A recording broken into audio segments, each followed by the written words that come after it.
ಕೆಲಸದ ವೇಳೆ ಮಾನಸಿಕ ಕಿರುಕುಳ ಅನುಭವಿಸಿದ ಯುವಕನೊಬ್ಬ ಕಾಣೆಯಾಗಿರುವ ಘಟನೆ ಭಟ್ಕಳ ತಾಲೂಕಿನ ಕೋಟೇಶ್ವರ ಹರಿಜನಕೇರಿಯಲ್ಲಿ ನಡೆದಿದೆ. ಕಾಣೆಯಾದ ಯುವಕನನ್ನು ವೆಂಕಟೇಶ್ ಹರಿಜನ್ ಎಂದು ಗುರುತಿಸಲಾಗಿದ್ದು, ಕುಮಟಾ ಪುರಸಭೆಯಲ್ಲಿ ಕೆಲಸ ಮಾಡುತ್ತಿದ್ದರೆಂದು ತಿಳಿದುಬಂದಿದೆ. ದೂರುದಾರೆಯಾದ ತಾಯಿ ಆಶಾ ರಮೇಶ್ ಹರಿಜನ್ ಭಟ್ಕಳ ನಗರ ಪೊಲೀಸ್ ಠಾಣೆಯಲ್ಲಿ ನೀಡಿದ ದೂರಿನಲ್ಲಿ ಪುರಸಭೆಯ ಮುಖ್ಯಾಧಿಕಾರಿಯಿಂದ ಕೆಲಸದ ವಿಚಾರದಲ್ಲಿ ನಿರಂತರವಾಗಿ ಮಾನಸಿಕ ಕಿರುಕುಳ ನೀಡುತ್ತಿದ್ದರಿಂದ ಮಗ ಮನಸ್ಸಿಗೆ ಹಚ್ಚಿಕೊಂಡು ಮಧ್ಯರಾತ್ರಿ ಮನೆಯಿಂದ ಯಾರಿಗೂ ಹೇಳದೆ ಹೊರಟು ಕಾಣೆಯಾಗಿದ್ದಾನೆ ಎಂದು ತಿಳಿಸಿದ್ದಾರೆ.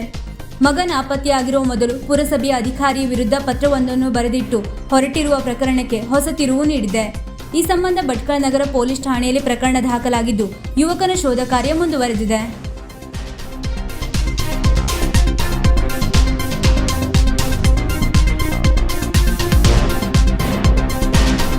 ವೀಕ್ಷಕ ಮಹಾಪ್ರಭುಗಳೇ, ನಮ್ಮ ಚಾನಲ್ ಅನ್ನು ಸಬ್ಸ್ಕ್ರೈಬ್ ಮಾಡಿ, ಶೇರ್ ಮಾಡಿ, ಪ್ರೋತ್ಸಾಹಿಸಿ.